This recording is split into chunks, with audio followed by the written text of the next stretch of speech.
Halo guys, selamat datang di channel Xiaoyan. Kali ini Mimin akan memberikan spoiler Battletoad The Heaven Season 5 episode 102. Oke, tanpa basa-basi kita langsung bahas ke videonya. Setelah berpamitan dengan Jinxi dan Jinggu, Xiaoyan segera terbang keluar dari pegunungan mata surga menuju ke markas pavilium angin petir. Xiaoyan mengeluarkan peta dari cincin ruang miliknya. Ia memeriksa lokasi markas pavilium petir angin, tempat pertemuan besar 4 pavilium akan diadakan. Ia memperkirakan butuh sekitar 5 hari perjalanan untuk mencapainya. Pavilium petir angin timur adalah simbol kekuatan yang didominasi wilayah daratan tengah. Dikenal sebagai markas besar pavilium angin petir, tempat ini memiliki pertahanan yang kokoh dari ribuan pasukan yang sangat kuat. Lokasi pertemuan besar 4 pavilium ditentukan oleh pemenang kompetisi sebelumnya. Dan kali ini, pavilium angin petir yang menjadi tuan rumah. Terletak di pegunungan angin petir dekat perbatasan wilayah utara, pavilium timur memiliki medan yang tinggi dan sering dihiasi suara gemuruh serta cuaca yang tidak menentu. Seluruh pegunungan angin petir adalah wilayah kekuasaan mereka, tak tersentuh oleh fraksi-fraksi lain yang lebih lemah. Selama periode ini, tempat tersebut ramai oleh orang-orang yang datang dari berbagai tempat untuk menghadiri pertemuan besar di Gunung Petir, markas pavilium angin petir. Selama beberapa hari perjalanan, akhirnya Xiaoyan sampai ke kota petir. Di sana tempat masuk kota dijaga oleh murid dari pavilium petir angin. Orang biasa tidak diizinkan terbang di udara di atas pegunungan petir angin. Hal ini mengakibatkan Xiaoyan yang tidak ingin mengungkapkan identitasnya, dipaksa harus berjalan kaki. Dalam keheningan, Xiaoyan bertanya pada dirinya sendiri, apakah pertemuan besar 4 pavilium sudah dimulai? Setelah merenung sejenak, ia memakai jubah dan topeng untuk menyembunyikan wajahnya sehingga sulit bagi orang lain untuk mengenalinya. Demi menghindari masalah, Xiaoyan menyembunyikan identitasnya. Semua orang mengetahui konfliknya dengan pavilium angin petir, apalagi permasalahannya dengan kepala pavilium petir angin utara, Fei Tian sebelumnya. Meskipun sudah mencapai kelas Douzong, Xiaoyan memilih untuk menghindari pertarungan dengan mereka. Xiaoyan datang ke pegunungan angin petir untuk mencari Feng Zunxi, tetapi ingin menghindari mengekspos dirinya karena bisa membahayakan. Oleh karena itu, ia menyembunyikan penampilannya. Banyak percakapan antara orang-orang perjalanan mengenai rumor Feng Jing'e, Wang Shen, Meng Jingluan, dan yang lainnya. Tak terkecuali Xiaoyan yang dianggap kuda hitam yang selalu membuat kejutan. Di pegunungan petir angin, gunung petir menjulang tinggi, dikelilingi oleh kabut tebal yang sesekali menyala dengan kilatan petir. Saat pertemuan akan dimulai, Xiaoyan tiba di pavilium petir angin dengan kagum.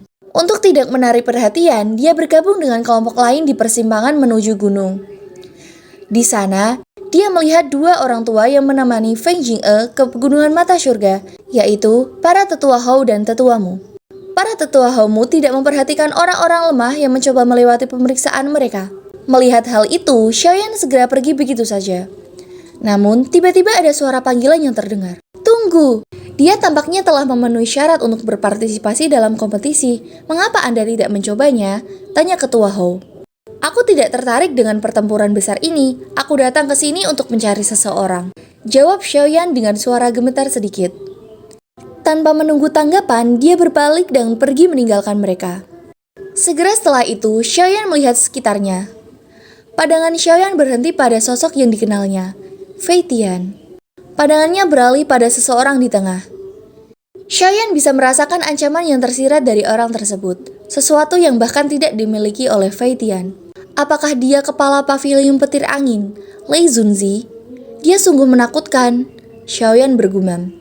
Ini pertama kalinya dia berhadapan dengan seorang Douzun asli. Segera, satu demi satu pemimpin dari masing-masing pavilium segera muncul di sini. Haha, Chen Zunxi, kamu yang paling cepat kali ini. Lei Zunxi berdiri dengan jubah perak. Tertawa bergema hadir bersama di atas gunung petir. Tidak terduga bahkan Jian Zunxi juga sudah ada. Setelah mereka berdua duduk, seorang lelaki tua berjubah hitam muncul bersama Wang Shen dari pavilium musim semi kuning. Jian Zunxi berkata, saat itu aku tidak beruntung dan nyaris kalah darinya. Ini setidaknya jauh lebih baik daripada beberapa orang yang hanya bertahan selama beberapa pukulan di tangan Feng Zunxi. Apakah kamu tidak setuju dengan Huang Quan Zunzi? Tak lama setelah itu, datanglah seseorang dengan sangat cepat. Jian Junzi berkata, orang ini jelas memiliki kecepatan tercepat, namun dia selalu suka menjadi orang terakhir yang tiba. Akhirnya, tibalah Feng Junzi dari pavilion bintang jatuh. Ini sebenarnya Feng Junzi, tanpa diduga, 4 Douzon telah tiba di pertemuan besar ini. Perjalanan ini memang sangat berharga. Biasanya, sulit untuk melihat bahkan seorang elit Douzon, namun 4 dari mereka muncul bersama saat ini. Pertemuan besar 4 pavilion sangat megah. Tidak heran itu menarik begitu banyak orang. Aku ingin tahu siapa yang akan menjadi pemenang terakhir Grand Meeting kali ini. Pemikiran Xiaoyan terucap sangat banyak saat memikirkannya. Orang tua itu mengenakan jubah hijau. Rambut panjangnya tersebar di bahunya memberikan semacam penampilan yang bebas dan muda. Wajahnya tidak bisa dianggap biasa, meskipun dia sudah sangat tua, sama-sama seorang yang bisa melihat ketampanannya. Sepertinya penampilannya benar-benar menakjubkan ketika dia masih muda. Melihat penampilan luarnya, jelas dia lebih unggul di antara 4 Douzon yang hadir. Mungkin itu karena dia berlatih metode Qi Afinitas Angin, tetapi sikapnya tampak sangat halus, memberi orang lain perasaan yang tak terduga. Apakah dia Feng Junzi? Ucap Xiaoyan. Dia telah mendengar tentang Feng Junzi ini cukup sering dari Yao Lao. Orang ini bisa dianggap sebagai teman Yao Lao sehidup semati. Jika ini benar dan dia sangat menghargai hubungan Yao Lao, Xiaoyan harusnya bisa menjadi penolong yang benar-benar hebat kali ini. Kedatangan Feng Junzi cukup mendominasi. 3 pavilion lainnya juga sangat hormat dan takut dengan Feng Junzi. Feng Junzi membalas salam Lei Junzi dan Jiang Junzi, namun tidak dapat Huang Quan Junzi, karena Feng Junzi sangat membenci Huang Quan Junzi. Keempat pemimpin pavilion sudah berkumpul. Segera Lei Junzi berkata, hari ini adalah hari keberuntungan di mana Wine Lighting Pavilion akan mengadakan pertemuan besar 4 pavilion. Terima kasih semua yang telah datang ke Gunung Petir untuk mendukung pavilion petir angin saya. Namun, saya pikir semua orang sadar akan aturan Wine Lighting Pavilion saya. Saya berharap tidak akan ada orang yang mengganggu Grand Meeting saat diadakan. Kata-kata itu penuh nada mendominasi, namun tidak ada yang berani melawan seorang Douzon. Segera, Lei Junzi melanjutkan. Jumlah peserta pertemuan besar 4 pavilion musim ini adalah 53, termasuk 4 murid dari 4 pavilion. Aturan lama akan tetap berlaku. Ini akan dimulai dengan pertempuran yang kacau sampai hanya tersisa 8 orang. Semua pesaing silakan masuk sekarang. Segera, setelah itu beberapa peserta muncul. Mereka semua adalah jenius dari 4 pavilion besar. Yang menjadi topik perhatian adalah Mu Qingluan, Wang Shen, dan Tang Ying, serta masih ada banyak jenius lainnya yang akan ikut berkompetisi dalam pertemuan besar kali ini. Kemudian datanglah bangau 7 warna, di atasnya adalah Feng Jing'e. Dapat dikatakan bahwa Feng Jing'e adalah murid jenius yang berada di atas 3 pavilion lainnya dengan kekuatan Douzong sekarang. Jian Junzi berkata, Lei Junzi, kamu bahkan membantu menyembunyikan kekuatan aslinya. Apakah kamu berencana untuk mengejutkan kami? Lei Junzi menjawab, apa yang Xian Junzi katakan? Status gadis ini agak unik. Oleh karena itu, aku hanya dapat melakukannya dengan cara ini. Benar-benar tidak ada pilihan lain. Feng Junzi dengan santai berkata. Sepertinya Lei Junzi benar-benar ingin terus memegang kursi teratas pada pertemuan besar 4 pavilion musim ini. Pavilion petir angin sepertinya memiliki peluang kemenangan tertinggi dalam kompetisi ini. Lei Junzi menjawab. Feng Junzi bercanda.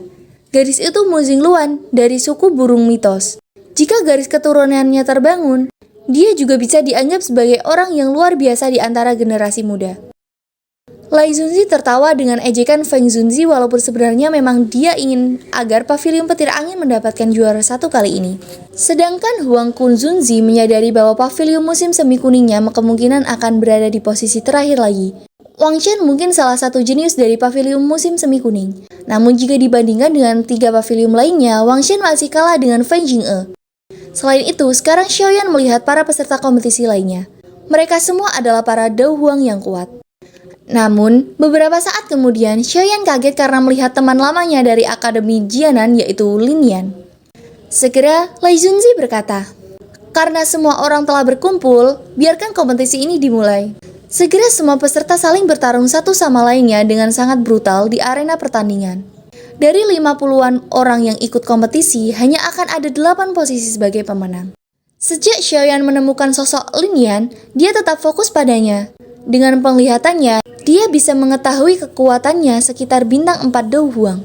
Kekuatan ini mungkin dianggap cukup baik di tempat lain, tetapi hampir tidak memenuhi persyaratan untuk mengikuti kompetisi ini di tempat ini. Namun, untuk beberapa alasan yang tidak diketahui, Lin Xiaoya dan Liu Qing tidak bersamanya. Pada saat ini, arena telah menjadi kacau balau.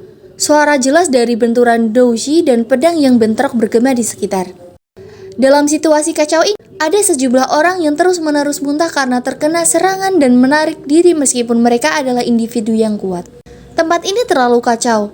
Jika seorang berhasil mempertahankan bagian depan mereka, mereka tidak dapat mempertahankan punggungnya.